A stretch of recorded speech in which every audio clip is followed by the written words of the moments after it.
See, so now we are going to discuss about programming elements of Python. Programming elements of Python.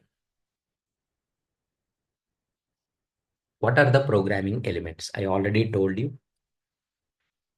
Programming is for two reasons only. So whenever you are writing the program, whenever you develop one application,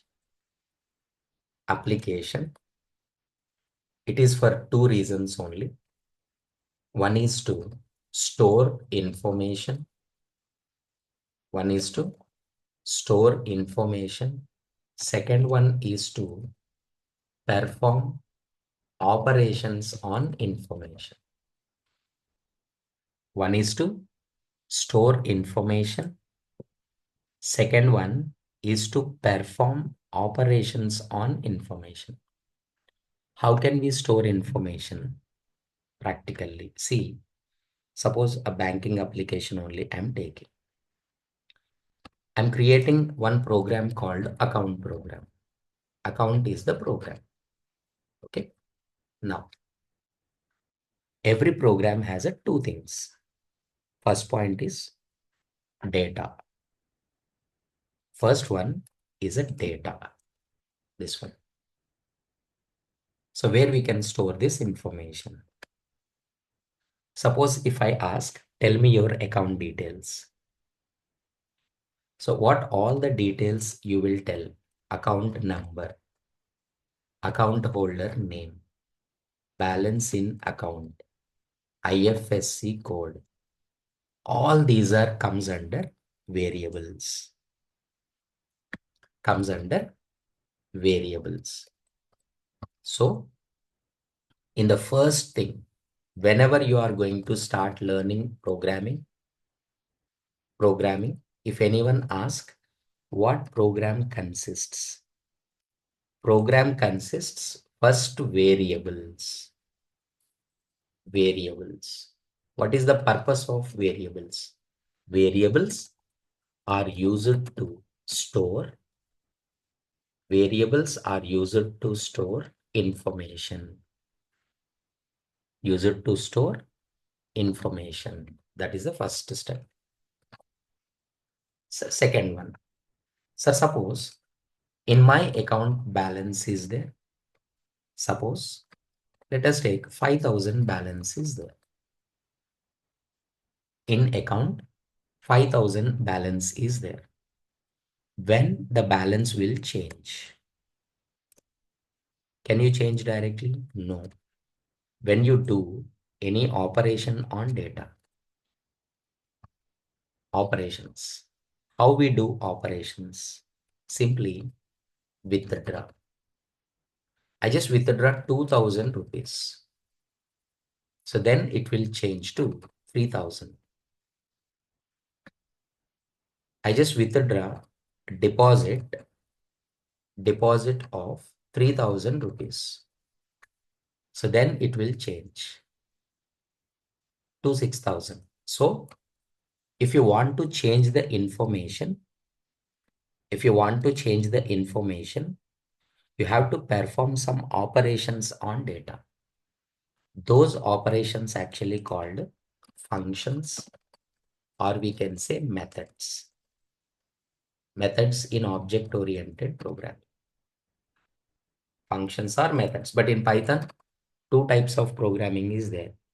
Functional programming as well as object-oriented programming are used to perform operations on data. So if they ask what are the programming elements, every program consists two things only, variables and methods. Variables are used to store information. Methods are used to perform operations on data. Sir, we will learn logical programming now, where we use logical programming. Right? Like if else blocks, they will teach. For loop, they will teach.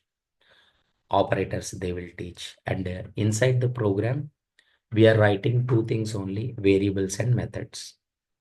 But where we use all the remaining things. See, suppose, same if I'm writing that program, account program only consider account. Inside this, we are creating that variable. Suppose balance. This is called variable. Variable. If I want to perform deposit operation, for that deposit, we are writing the code. How much amount you want to deposit, that you are assigning to the balance.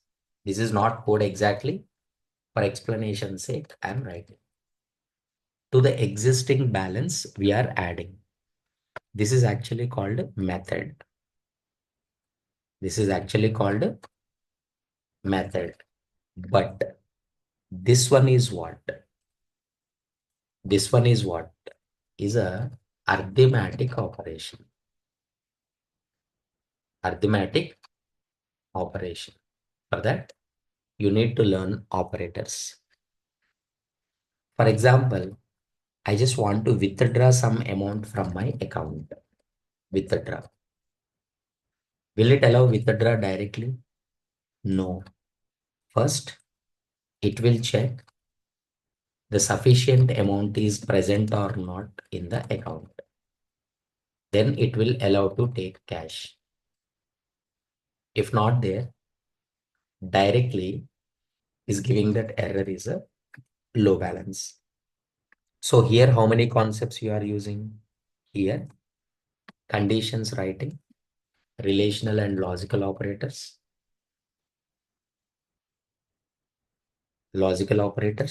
and this one, just now you told, it's an if-else block. If-else block. So one point, why we are learning logical programming? Why we are learning logical programming? Because if you want to perform any operation inside the method, we use logical programming only. Right here it is operators, conditional statements, if block, if else block, if else if block. And for printing all the account details, loops, for loop, while loop, all these things we use. That's why we should learn logical programs also. So once again, every program consists variables and methods. But inside the method, we are writing the logic. For that logic, we need to learn logical programming also. We need to write logical programming also. That is the simple way of writing the things.